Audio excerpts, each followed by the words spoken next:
Kjo është ideja. Ndërkohë, Nishani, duke ndoshta e kemi paragjykuar ne që Brezi i ri nuk ishte aq i interesuar, mbi të gjitha mund ta kemi paragjykuar se nuk ishte aq i informuar. Si e shikoni këtë marrëdhënie të re që po vendosin eksponentët e mazhorancës, nga kryeministri te Zeqineja, që është edhe duket e vjetër, po shumë e re dhe ajo në moshë.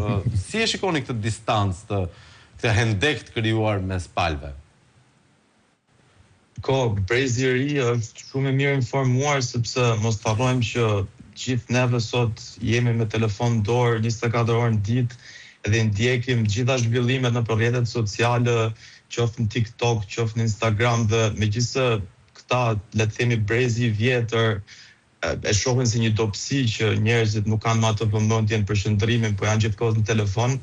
Ka dhe të mirën e vetë, dhe avantazhin e vetë të qenë gjithkohës në telefon, që ti je gjithkohës, domethënë, merr informacione në kohë reale, dhe le të themi propaganda e Edi Ramës. Edi Rama ka ngritur një sistem propagandistik në Shqipëri këto 14 vjet, duke munduar kapi mediat kryesore të manipuloj, le të themi, rrjedhën e informacionit, por tek rrjetet sociale ka pak më të vështirë.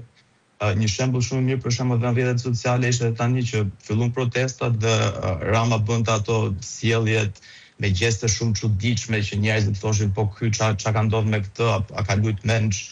Ai bënte, le të themi, në mënyrë vetëdijshme, si atëherë që i binte tavolinës me dorë kur arrestuar Jon Velia, apo ku dëgjon, sepse ai donte të fitonte, le të themi, atë që njerëzit përqendroheshin tek ai, donte që ai të ishte fokusi. Dhe te kjo protestë ajo mundua që të bënte ato sjellje të çuditshme që njerëzit ta klikonin, të bënin meme me atë që të bëhej ai fokusi, le të themi, i shqiptarëve në ato ditë, megjithatë zemërimi i shqiptarëve në Shqipëri, por edhe në diasporë, këtu ku jemi ne, edhe i moshës të re është aq i madh sa që u mendoj që s'ka ç'a të bëjë Edi Rama, çdo që të thojë, kjo protestë do vazhdojë dhe do të arrijë qëllimin e tij final.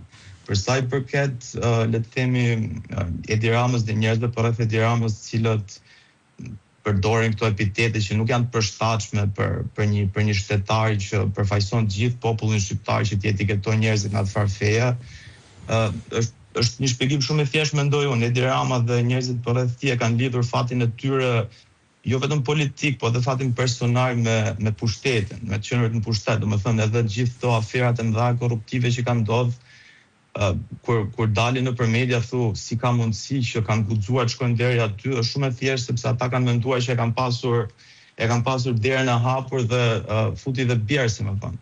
Po tani që po ndodh kjo protestë e madhe qytetare, dhe mendoj që edhe regjimi i Edi Ramës do të vijë drejt fundit, ata normalisht do bëhen gjithmonë më shumë agresiv, sepse siç e thash, fati i tyre është shumë i lidhur me pushtetin. Në momentin që ato humbasin pushtetin, bjen i parë Edi Rama dhe bjen gjithë në efekt domino pastaj.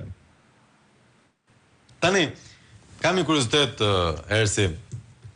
Ka një pozicion çuditshëm mes të rinjve që e mbështesin Partinë Demokratike dhe të rinjve në shesh, edhe pjesë e asaj frymës ku ka një përpjekje për të barazuar Ramën me Berishën.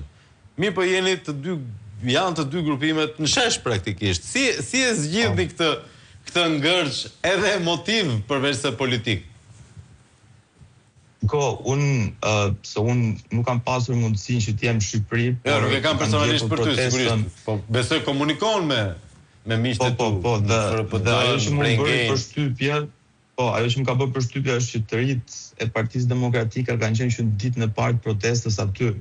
Do të thënë, në fillim kanë qenë një pjesë më e vogël, pastaj është rritur, siç është rritur edhe përfaqësimi i gjithë shqiptarëve, të gjithë fasetave të shoqërisë shqiptare. Tani, në atë protest ka njerëz nga fasetat ndryshme të shoqërisë shqiptare. Kupton, domethënë ka të majt, djath, nacionalist, globalist, vinë nga gjitha sferat. Ata kanë gjithë një emërus të përbashkët. Dhe kjo është ajo që tron Edi Ramën, është një emërus i përbashkët që gjithë kërkojnë dorëheqjen e Edi Ramës. Dhe mendoj që sado që aty mund të ketë provokime nga më të ndryshmet, mund të ketë patronazhistë infiltruar që mundojnë ta nxjerrin, domethënë ta impaktojnë, ta influencojnë narrativën në një drejtim që t'i fusin gjithë me një fes. E rëndësishme është që emërusi përbashkët i gjithë njerëzve që janë aty është Edi Rama dorëhiqet, që Edi Rama tiki nga politika dhe duke ikur Edi Rama bin dhe të gjitha ato dominot që thash unë, dhe mendoj që aty duhet përqendrohen tek dorëheqja e Edi Ramës. Nuk ka asnjë lloj konflikti. Na çesh ka shumë njerëz edhe këtu në protestat që ne zhvillojmë diaspor, ka njerëz me pikpamje të ndryshme politike, me pikpamje të ndryshme nga çdo lloj sfere, por e rëndësishme është që të gjithë ne jemi aty për të kërkuar dorëheqjen e Edi Ramës.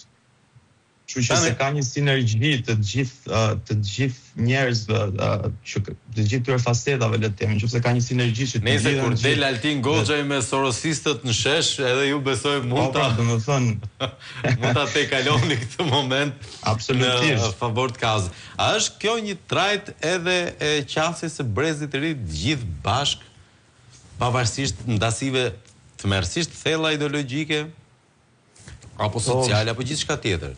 Jo, nuk të thoja që... Më falë se mos e ndërpreva, Ersin. E kesh kuptoj Ersin, ishte për Asime dhe më pas sigurisht edhe një... Në rregull, më falë. Vlerësim nga nishane, po. Është një brez që është më pak i ndjeshëm ndaj ndarjeve politike, dhe është një brez që është shumë më i afërt, shumë më i integruar me njëri tjetrin. Mendonim që ishim më të vetmuar për shkak të rrjeteve sociale. Jo.